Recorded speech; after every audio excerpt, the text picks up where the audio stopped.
Hi hello my families welcome to my channel. இப்போ தான் என்னோட சேனலை ஃபஸ்ட் டைம் நீங்கள் பார்க்குறீங்கன்னா லைக் பண்ணுங்கள், ஷேர் பண்ணுங்கள், கமெண்ட் பண்ணுங்கள். மறக்காமல் தமிழ் ஹாஸ் டிவியை சப்ஸ்கிரைப் பண்ணிவிட்டு பெல் ஐக்கனை ஆளில் போடுங்க. அப்போ தான் நான் போடுற வீடியோஸ் உங்களுக்கு நோட்டிஃபிகேஷனாக வரும். வாங்க வீடியோக்குள்ளே போகலாம்.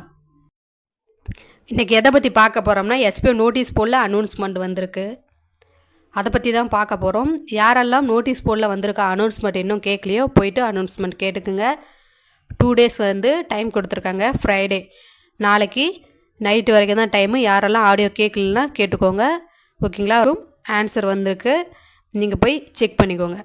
இப்போ நம்ம இன்றைக்கி எதை பற்றி பார்க்க போகிறோம்னா refund and withdrawal கொடுத்துருக்கவங்க. Withdrawal almost 90% reach ஆகிடுச்சு. இன்னும் 10% மெம்பர்ஸுக்கு தான் அமௌண்ட் கிரெடிட் ஆகலை. அதுதான் கொஸ்டின் போயிட்டுருக்கு. இன்னும் ஒரு 1 வீக்குள்ளே ஆல்மோஸ்ட் எல்லாத்துக்கும் அமௌண்ட் கிரெடிட் ஆகிடும். நெக்ஸ்ட்டு ரீஃபண்ட் ப்ராசஸ் நடக்க போகுது. இந்த மந்த்து சார் அனௌன்ஸ்மெண்ட் கொடுப்பாங்க. அதுக்கப்புறம் உங்கள் போர்ட்டலில் போய் செக் பண்ணுங்கள், உங்களுக்கு அப்ளிகேஷன் ஃபார்ம் வந்திருக்கும். நெக்ஸ்ட்டு ரீஃபண்ட் போயிட்டுருக்கும்போது பிளாக் ஐடிஸ்க்கும் அமௌண்ட் போட ஆரம்பிச்சிருவாங்க, ஓகேங்களா? நீங்கள் அடிக்கடி உங்களோட போர்ட்டலை செக் பண்ணுங்கள், ஓகேங்களா? இன்னும் டீட்டெயிலாக தெரியல, நோட்டீஸ் போய் செக் பண்ணிக்கோங்க. டிஜிட்டல் இன்ஃப்ளூயனர், கண்டென்ட் ரைட்டர் நிறையா மிஸ்டேக் பண்ணுறாங்க. இவங்க மட்டும் இல்லை, மைக்ரோ டாஸ்க் ஒர்க்கர் 3 பேருமே நிறைய மிஸ்டேக் பண்ணுறதுனால வாண்டடாக எஸ்பிஓ நிறைய பேர்த்த சஸ்பெண்ட் பண்ண போகிறாங்க. அதனால் இனிமேட்டுக்கு தவறுகள் இல்லாமல் உங்களோட டாஸ்க்கை நல்லா பண்ணுங்கள், பெஸ்ட்டாக பண்ணுங்கள், ஓகேங்களா? ஸ்பான்சர் கண்டென்ட்டு நீங்கள் ஒரு லுக்காக கொஞ்சம் க்ரியேட்டிவிட்டியாக நீங்கள் ஸ்பான்சர் கண்டென்ட்டோட உங்கள் வீடியோ வேல்யூபுளாக இருக்கா? நம்ம வீடியோ ஏனோ தானோன்னு போடாமல் ஏதோ ஒரு கண்டென்ட் போடுறோம்பா, ஸ்பான்சர் கண்டென்ட் போடுறோம் அப்படின்ட்டு இல்லாமல் வேல்யூபுளாக இருக்கா அப்படின்னு செக் பண்ணிவிட்டு வேல்யூபுளாக இருக்கிற ஒரு கண்டென்ட்டை எடுத்து ஸ்பான்சர் கண்டென்ட் ஆட் பண்ணி போடுங்க, ஓகேங்களா? இன்னமேட்டுக்கு அமௌண்ட் குறையாது, ரிஜெக்ட் பண்ணிவிடுவாங்க. கண்டென்ட் ரைட்டராக இருக்கட்டும், இன்ஃப்ளூயனராக இருக்கட்டும், மைக்ரோ டாஸ்க் ஒர்க்கராக இருக்கட்டும், 3 பேர்த்துக்குமே இதுதான் சார் சொல்லியிருக்காங்க. அதுவும் கண்டென்ட் ரைட்டர் மோஸ்ட் உங்களோட போஸ்ட்டை எப்படி டெவலப் பண்ணலாம், உங்கள் டைட்டிலை எப்படி லுக்காக கொடுக்கலாம் அப்படின்னு சொல்லிட்டு நிறைய சர்ச் பண்ணி தெரிஞ்சுக்கோங்க. கண்டென்ட் ரைட்டர் தான் அதிகமாக சஸ்பெண்ட் பண்ண போகிறாங்க. டிஜிட்டல் இன்ஃப்ளூயனரும் அப்படி தான். 2 பேரும் கரெக்டாக அவங்களோட ஒர்க்கை இன்னும் பெஸ்ட்டாக கொடுக்க பாருங்கள், ஓகேங்களா? நிறையா இருக்குது, ஓகேங்களா? நெக்ஸ்ட்டு டீம் செலெக்ஷன் இந்த மந்த் எண்டில் கொடுவாங்க. அப்போ யாரெல்லாம் சேல்ஸ் டீமில் இருந்து ப்ரொமோஷன் டீம் போகிறீங்கன்னு சொல்லி ஆசைப்பட்றீங்களோ அவங்களாம் இப்போவே சேஞ்ச் பண்ணிக்கோங்க. ஏன்னா இதுதான் லாஸ்ட்டு சான்ஸாக இருக்கும். இதுக்கப்புறம் அந்த வாய்ப்பு தரமாட்டாங்க.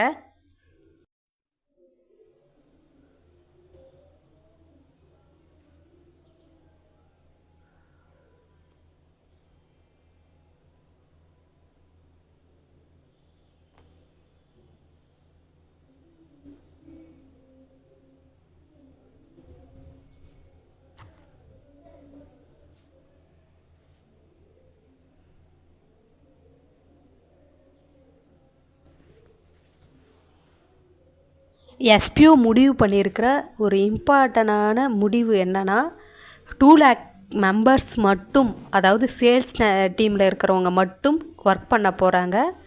ப்ரொமோஷன் டீமில் இருக்கிறவங்க சில மாதங்கள் கழித்து அவங்க ஒர்க் பண்ண மாட்டாங்க.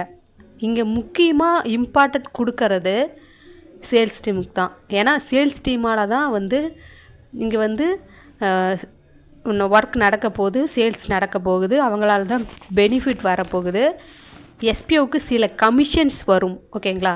அந்த கமிஷன்ஸை வச்சு தான் எஸ்பிஓ மெம்பர்ஸ் எல்லாத்துக்கும் அமௌண்ட் தருவாங்க, ஓகேங்களா? அவங்க ஒரு கமிஷன் எடுத்துகிட்டு நமக்கு ஒரு கமிஷன் தருவாங்க. அது யாரால் நடக்கும்னா சேல்ஸ் டீமால் தான் நடக்கும். அதனால் சேல்ஸ் டீம் மட்டும் 2 lakh மெம்பர்ஸை எஸ்பிஓ எடுத்துகிட்டு ஒரு சில மாதங்கள் கழித்து ப்ரொமோஷன் டீமே இருக்காது அப்படின்னு சொல்லி சார் சொல்லியிருக்காங்க. எஸ்பிஓ ஒரு கம்பெனி கூட டைப் பண்ணியிருக்கல, அந்த எஸ்பிஓவும் அந்த கம்பெனியும் ஒரு முடிவு எடுத்திருக்காங்க. என்னென்னா எஸ்பிஓவில் 2 lakh மெம்பர்ஸ் சேல்ஸ் டீமில் இருக்கிறவங்கள பக்காவாக ரெடி பண்ணி அவங்களுக்கு ட்ரைனிங் கொடுத்து அந்த கம்பெனி கூட நம்மளையே டைப் பண்ண போகிறாங்க. ஓகேங்களா?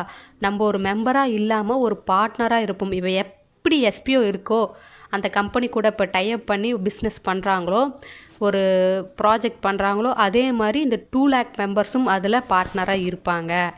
ஓகேங்க. அதுக்காக தான் அந்த கம்பெனி கூட பேசி நேற்று தான் முடிவு எடுத்திருக்காங்க. ப்ரமோஷன் டீமில் இருக்கிறவங்க எஸ்பிஓவில் இருப்பாங்க. ஓகேங்களா?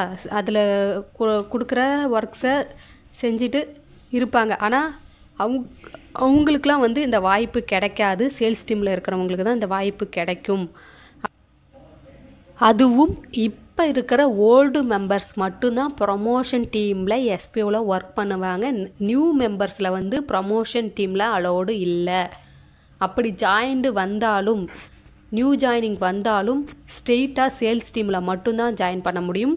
அவங்களுக்கு ப்ரமோஷன் டீமில் இருக்கிற ஆப்ஷன் இருக்காது. இப்போ இருக்கிற ஓல்டு மெம்பர்ஸ்க்கு மட்டும்தான் ப்ரமோஷன் டீம் இப்போ ஒர்க் பண்ணுவாங்க. ஓகேங்களா? சேல்ஸ் டீமில் இருக்கிறவங்களே இன்னும் கொஞ்ச நாள் தான், அதாவது 6 month 1 year கழித்து எஸ்பிஓவில் ஒர்க் பண்ண மாட்டாங்க. அந்த கம்பெனி கூட டைப் பண்ணி அங்கே ஒர்க் பண்ணுவாங்க.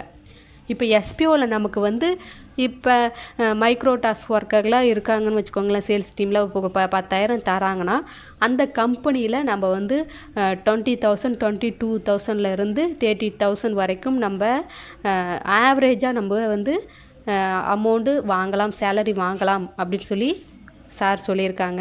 நம்ம எந்த அளவுக்கு ஒர்க் பண்ணுறோமோ, ஹார்ட் ஒர்க் போடுறோமோ, அவங்க கொடுக்குற அந்த ப்ராஜெக்டை நம்ம செஞ்சு கொடுக்குறோமோ அந்த அளவுக்கு நமக்கு வந்து வருமானம் வரும்.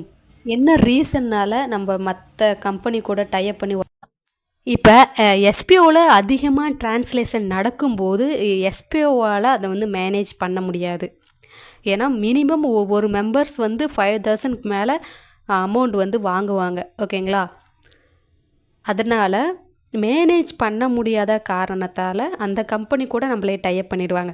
இப்போ நம்ம எஸ்பிஓ விட்டு அந்த கம்பெனி கூட போய் ஒர்க் பண்ணுறோம், அதனால் நமக்கு எஸ்பிஓ கூட இருக்கிற அந்த கான்டாக்ட் வந்து கட் ஆகிடுமா அப்படின்னு சொல்லிட்டு இல்லை. ஓகேங்களா? நம்ம ஒர்க் பண்ணுறது அங்கே ஒர்க் பண்ணுவோம், அதாவது கமிஷன் வாங்குறது அங்கே கமிஷன் வாங்குவோம். பட் எஸ்பிஓவில் டைப்பில் தான் இருப்போம், ஆனால் எஸ்பிஓவில் ஒர்க் பண்ண மாட்டோம். எஸ்பிஓவில் வர அந்த அனௌன்ஸ்மெண்ட்டு, எஸ்பிஓவில் இருக்கிற நோட்டீஸ் போர்டு, இதிலெல்லாம் நம்ம ஜாயினிங்கில் தான் இருப்போம். எஸ்பிஓ தான் நமக்கு ட்ரைனிங் கொடுத்து எல்லாத்தையும் கற்றுக் கொடுத்து நமக்கு வழி நடத்துவாங்க. ஒர்க் பண்ணுறது வேறு கம்பெனியில் ஒர்க் பண்ணுவோம். நம்ம ஒர்க் பண்ணுற வெப்சைட் மாறப்போகுது, சேலரி வாங்குகிற கம்பெனி மாறப்போகுது, அவ்வளோதான். ஓகேங்களா? எஸ்பிஓவுக்கு இதனால் ஒரு கமிஷன் வரும்.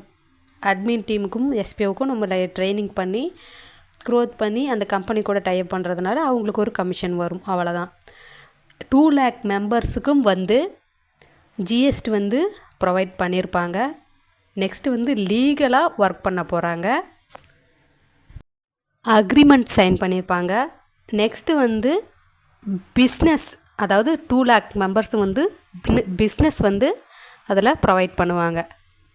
மினிமம் நம்ம ஒரு 2-3 hours வந்து ஒர்க் பண்ணுற மாதிரி இருக்கும். அந்த ஒர்க் பண்ணுற டைமுக்கு ஏற்ற மாதிரியும் அமௌண்ட்டும் நமக்கு கிடைக்கும். ஓகேங்களா? ஒரு 15,000லேருந்து 1 lakh வரைக்கும் எர்ன் பண்ணுறதுக்கு நிறையா வாய்ப்பு இருக்குது. அந்தளவுக்கு எஸ்பிஓ கூட டைப் பண்ணியிருக்க கம்பெனி வந்து பெனிஃபிட் கொடுத்துருக்காங்க. ஆனால் அதுக்கு எலிஜிபிள் வந்து பணம் கட்டிட்டா மட்டும் போதாது, அந்த கம்பெனியில் ஒர்க் பண்ணுறதுக்கான எலிஜிபிள் இருக்கணும். ஓகேங்களா? என்ன எலிஜிபிள்னால் அவ்வளோலாம் இல்லைங்க. ஒரு இன்டர்நெட் நாலேஜ், ஒரு ப்ரௌசர் யூஸ் பண்ணுற நாலேஜ், பேசிக்காக ஒரு இன்டர்நெட்டை எப்படி யூஸ் பண்ணுறது, எஸ்பிஓ சொல்கிறத அண்டர்ஸ்டாண்ட் பண்ணுற நாலேஜ் இருக்கணும். இங்கிலீஷ் வந்து படிக்க தெரிஞ்சிருக்கணும். இல்லாட்டினா வந்து அந்த இங்கிலீஷை வந்து தமிழில் டிரான்ஸ்லேஷன் பண்ணி அவங்களுக்கு படிக்க தெரிஞ்சிருக்கணும். ஓகேங்களா? பேசிக் ஒரு இன்டர்நெட் நாலேஜ், எஸ்பிஓ என்ன சொல்ல வராங்கன்னு புரிஞ்சிக்கிற அந்த தன்மை இருக்கிறவங்க.